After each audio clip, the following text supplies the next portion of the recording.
J'ai un tube carré et une cornière en acier que je désire unir par une vis. Comment faire? Suivez-moi dans l'art de percer et tarauder.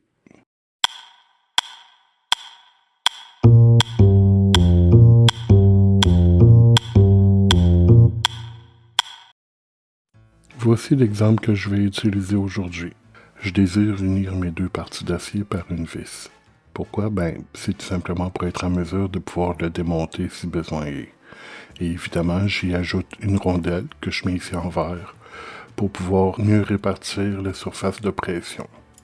En rouge, je représente ma cornière et je m'assure que le trou sera assez grand pour laisser passer la vis.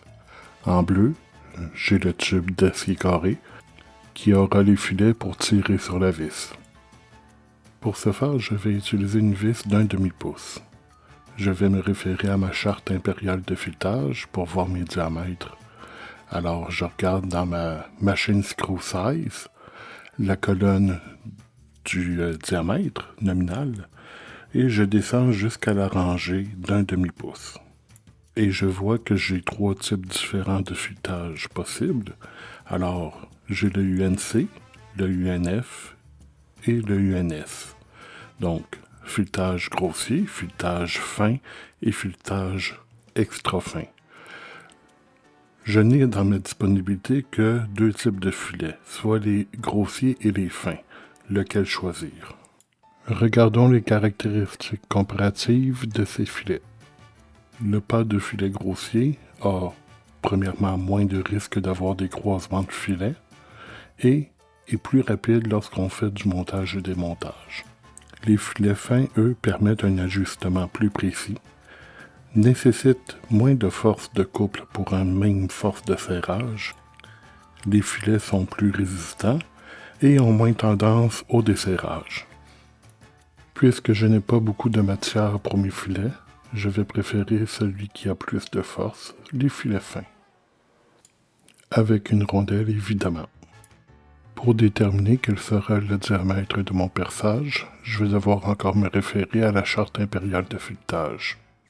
Encore une fois, je me réfère à ma ligne d'1 demi-pouce. La première donnée qui m'intéresse est le diamètre pour mon trou fileté dans mon tube d'acier. Donc, ici, 15,32. La deuxième étant mon trou pour la cornière. Alors, je vais avoir un ajustement le plus libre possible, donc 17,32e. Pour procéder au perçage, je vous suggère d'acquérir un ensemble de forêts comme celui-ci, qu'ils soient en réalité impériales ou métriques, ça importe peu. Vous prenez la dimension la plus près possible du diamètre souhaité et ça devrait bien aller. Vous voyez ici ma sélection de forêts. Le premier à 17,32e a un revêtement d'oxyde noir et le second à 15,32e a un revêtement de titane. Pour planifier mon perçage, je ne vais pas aller percer directement 1 demi-pouce, ça serait beaucoup trop difficile. Je vais utiliser une incrémentation d'environ 1/8 de pouce, donc ça va me donner 2 étapes préalables. Alors, un forêt de 3/8 et un forêt de 1/4. Un forêt d'1/4 de pouce me semble raisonnable pour le démarrage d'un perçage dans une pièce d'acier de moins d'1/4 de pouce d'épais. Et pour démarrer le perçage, ne pas oublier d'utiliser un poinçon à centrer comme celui-ci. Sinon, notre forêt va se promener sur les pièces de métal et sera très difficile à contrôler. Avant de percer, il faut nettoyer pour pouvoir marquer.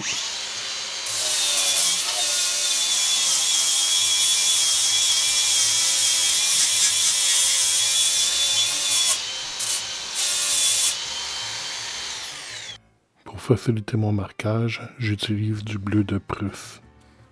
Je l'étale sur la pièce et ça va rendre le marquage beaucoup plus lisible. Faites simplement attention de ne pas vous tacher avec. Puisque je veux que mon perçage soit bien centré sur ma pièce, j'utilise mon vernier pour faire ma ligne de départ.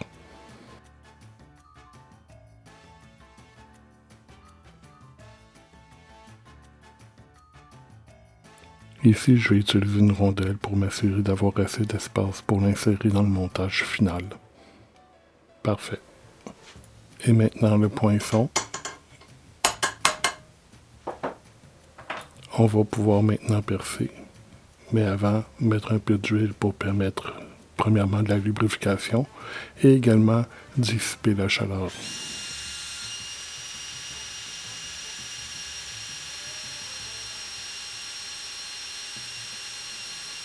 Alors, quand on perce, c'est bien important de faire une poussée vers le bas, de bien tenir sa drille par le manche et également par la poignée latérale, et de forcer vers le bas, évidemment, sans risquer de briser la mèche.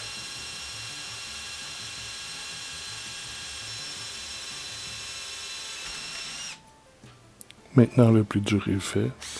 Il nous reste la mèche de 3/8.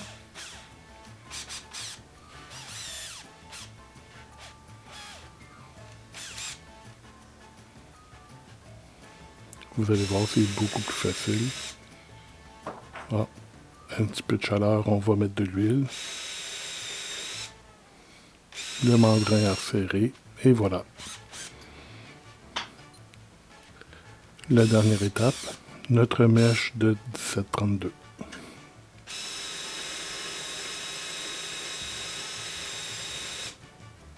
Comme vous voyez, un peu de fumée, on rajoute de l'huile, c'est normal. Et voilà, c'est terminé. Un peu de nettoyage avec du WD-40 pour retirer le bleu de Prusse.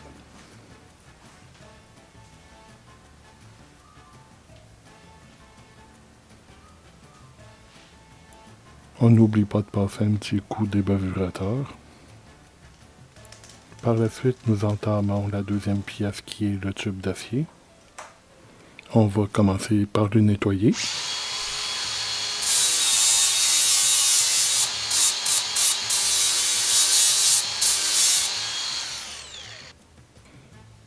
Un bon coup de poinçon, un petit peu trop bon, mais un petit coup de poinçon pour se démarrer dans le perçage. Et nous pourrons commencer à percer avec notre mèche de 1/4. Comme vous pouvez le constater ici, je n'ai pas utilisé de lubrifiant. Ma mèche étant recouverte de titane et l'acier étant quand même assez mince, on est rendu à moins d'1/8 de pouce. Alors ça se perce très bien, sans dégagement de chaleur, aucune fumée. On continue à forcer vers le bas, et voilà.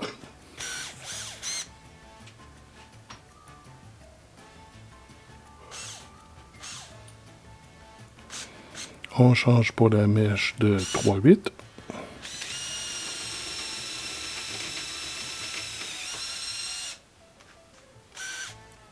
Et notre dernière étape, notre mèche de 15/32.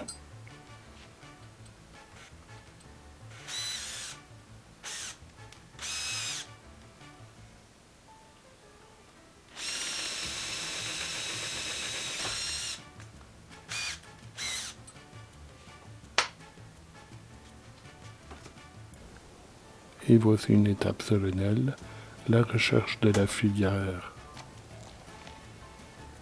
Une demi-20. On referme. Voilà.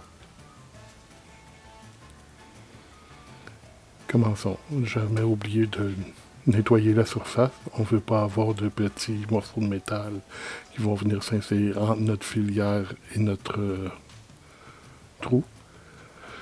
Un peu d'huile pour bien lubrifier. On ne veut pas risquer là encore d'avoir de dégagement de chaleur. Ça pourrait endommager notre filière. Et ce qui est très important au tout début, c'est de garder un angle bien perpendiculaire à la surface. Alors on prend son temps, on tourne et on s'efforce à garder vraiment l'angle le plus droit possible.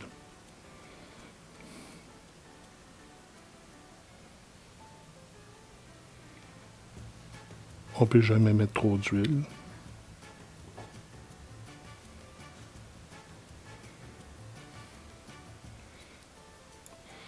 Et aussitôt que je sens que je commence à aller mordre dans le métal, je vais à chaque tour complet de filière faire un petit quart de tour en arrière pour casser les filets, pour ne pas risquer d'avoir d'encombrement dans ma filière. Donc vous voyez ici un tour complet, un petit quart de tour en arrière. Vous allez sentir là, des petits bouts de filet vont casser. On continue ainsi jusqu'à temps qu'on ne ressente plus de résistance. Et nous revenons.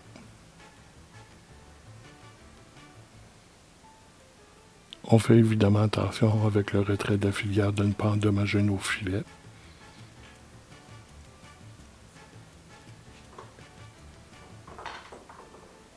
Et finissons par un coup débavurateur. Toujours plus propre et ça rend l'insertion de votre vis beaucoup plus facile. Faisons un test.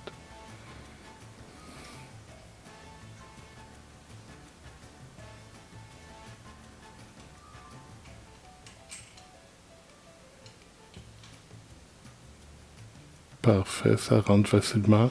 Tous les filets rentrent bien et ça ressort facilement aussi. Parfait.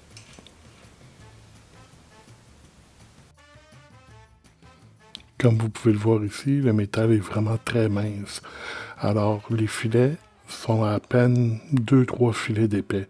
Alors, c'était bien important qu'on ait un filet mince pour pouvoir avoir le maximum de filets dans la matière.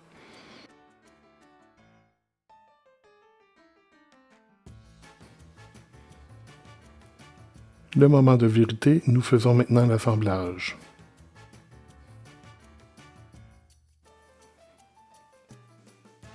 Et après avoir fait cet assemblage, si jamais des visiteurs, votre femme, votre mari vous demandent qu'est-ce que c'est que ces deux morceaux de métal reliés ensemble, eh bien, faites comme moi, répondez, c'est de l'art contemporain. Et vous allez constater qu'on peut quand même mettre beaucoup de force sur cet assemblage, malgré le fait qu'il n'y ait que 2-3 filets dans la matière. Alors j'espère que ça a été instructif pour vous. Prenez soin de vous-même et de vos proches. À la prochaine et s'il vous plaît, n'oubliez pas de vous abonner. Bonne journée.